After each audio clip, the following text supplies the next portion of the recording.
আসসালামু আলাইকুম ওয়া রাহমাতুল্লাহি ওয়া বারাকাতুহু।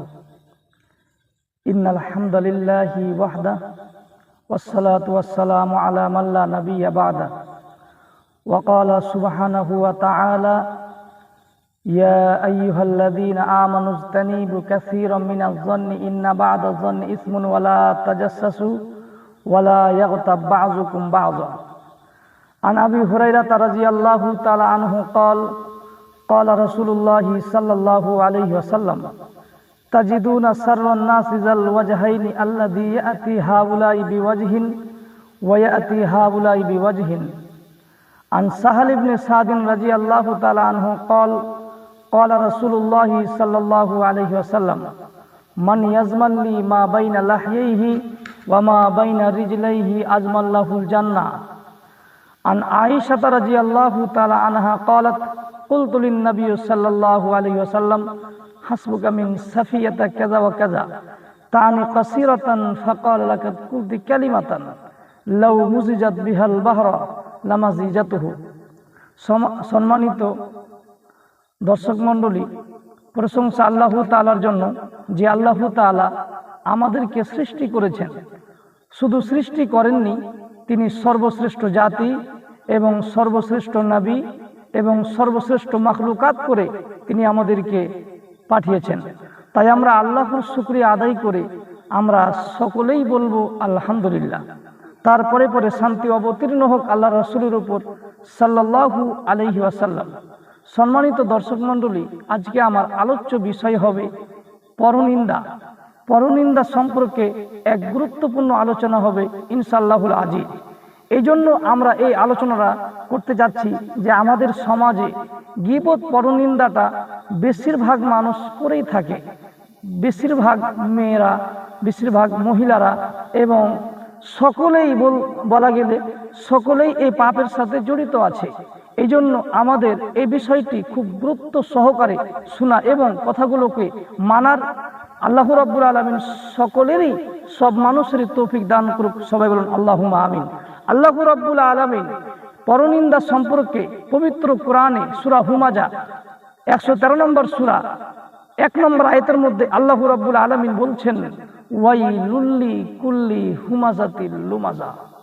আল্লাহ রাব্বুল আলামিন বলছে ধ্বংস ওরাই হবে যারা মানুষের পিছনে এবং সামনে গীবত করবে। যারা মানুষের পিছনে এবং সামনে যারা মানুষকে অপমান করবে তারাই ধ্বংস হবে। রাসূল সাল্লাল্লাহু আলাইহি ওয়াসাল্লাম বলেন গীবত পরনিন্দা এমন একটি পাপ, গীবত পরনিন্দাটা হচ্ছে এমন একটি পাপ যেই পাপের ক্ষমা নেওয়া অত্যন্ত কঠিন। পাপের জগতে সবচেয়ে নিকৃষ্ট, পাপের জগতে সবচেয়ে খারাপ, পাপের জগতে সবচেয়ে নোংরা, পাপের জগতে সবচেয়ে বর্বর, পাপের জগতে সবথেকে নিকৃষ্ট পাপ হচ্ছে সুদ খাওয়া। রাসূল সাল্লাল্লাহু আলাইহি ওয়াসাল্লাম বলেন কোনো ব্যক্তি যদি জেনে শুনে 1 টাকা সুদ খায় তাহলে 36 বার জেনা করে যত পাপ করলো, একজন ব্যক্তি জেনে শুনে 1 টাকা সুদ খেলে তার থেকে বেশি পাপ করলো।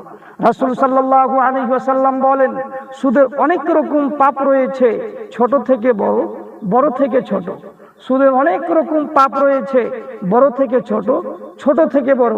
তার মধ্যে সব থেকে নিকৃষ্ট, তার মধ্যে সব থেকে ছোট পাপ হচ্ছে মাতাকে বিবাহ করা। নাউজুবিল্লাহ।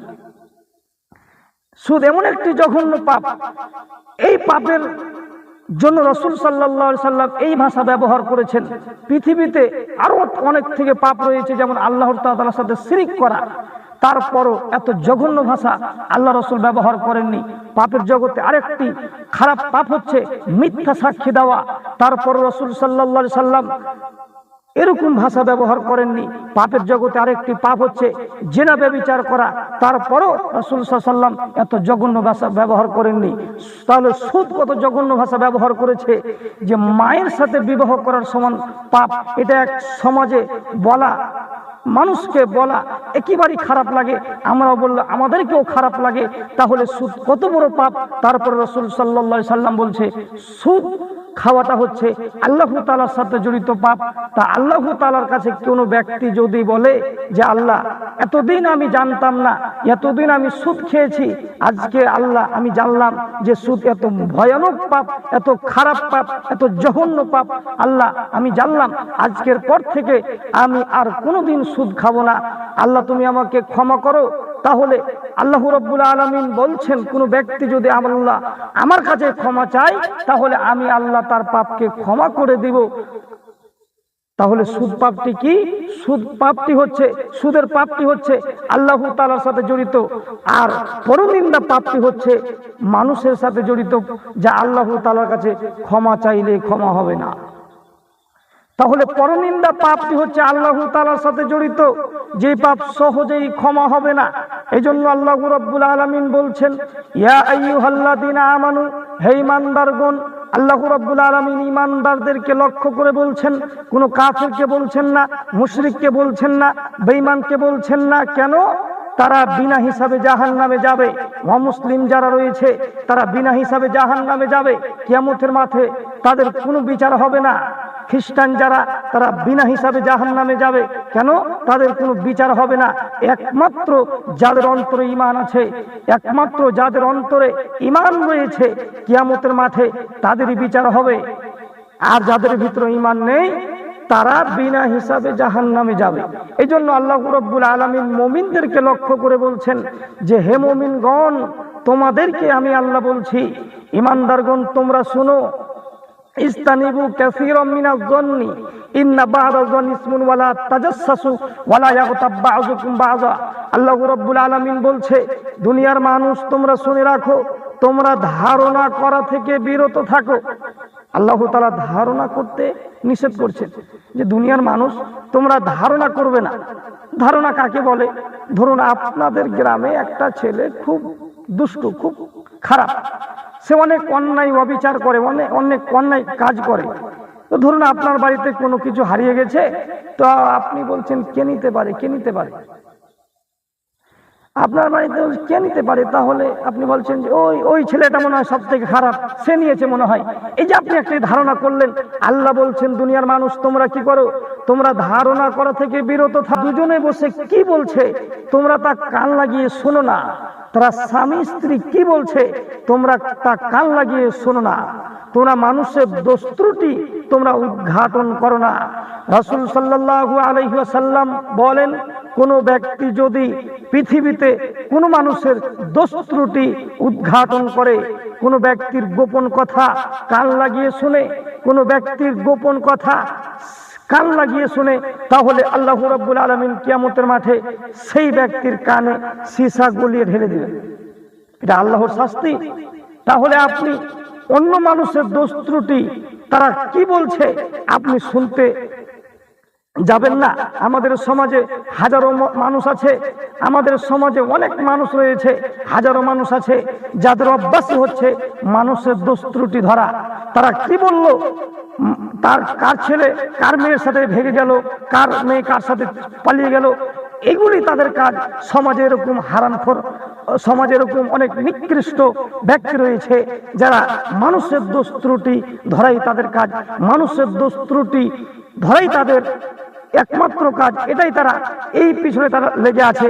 এই জন্য আল্লাহ রাব্বুল আলামিন বলছে, দুনিয়ার মানুষ তোমরা মানুষের দোষ ত্রুটি উদ্ঘাটন করো না, মানুষের দোষ ত্রুটি তোমরা কি করো না, মানুষের সামনে প্রকাশ করো না। আপনার ভাই কি দোষ করেছে, আপনার ভাই যদি কোনো অন্যায় করে থাকে তাহলে আপনি তাকে পার্সোনালি আপনি তাকে বলতে পারেন, কিন্তু 10 জন ব্যক্তির সামনে আপনি তাকে বলে আপনি তাকে অপমান করবেন, 10 জন ব্যক্তির সামনে আপনি তাকে ছোট করবেন, এটা ইসলাম কখনো সমর্থন করেনি। এজন্য আল্লাহ রাব্বুল আলামিন বলছে, তোমরা কি করো না, মানুষের দোষ ত্রুটি মানুষের সামনে প্রকাশ করো না। যদি আপনি মানুষের দোষ ত্রুটি মানুষের সামনে প্রকাশ না করেন, তাহলে আপনার জন্য কি ফায়দা, আপনার জন্য কি উপকার রয়েছে। একটি হাদিসে রাসূল সাল্লাল্লাহু আলাইহি সাল্লাম বলেছেন যে রাসূল সাল্লাল্লাহু আলাইহি সাল্লাম বলছেন যে কিয়ামতের মাঠে যেই ব্যক্তি মানুষের দোষ ত্রুটি জানলো কিন্তু অপর মানুষের সামনে তা প্রকাশ করলো না, আল্লাহ রাব্বুল আলামিন সেই ব্যক্তিকে কিয়ামতের মাঠে ডাকবেন এবং আল্লাহর রহমতের চাদর দিয়ে তাকে ঘিরে দিবেন। আর বলবেন, বান্দা বলো তো এই পাপটি কি তোমার? তখন সে বান্দা বলবে, আল্লাহ এই পাপটি হচ্ছে আমার।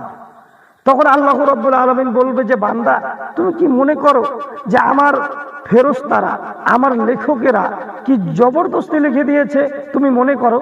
তখন সে ব্যক্তি বলবে, না আল্লাহ এই পাপটি আমার, আমি করেছি এই পাপ।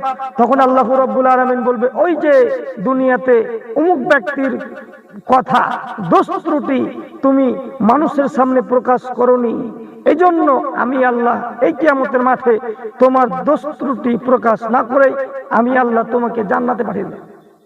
তাহলে আপনি মানুষের দোষ ত্রুটি দুনিয়াতে যদি মানুষের সামনে প্রকাশ না করেন তাহলে কিয়ামতের মাঠে আল্লাহ তাআলা আপনার দোষ ত্রুটি প্রকাশ করবেন না।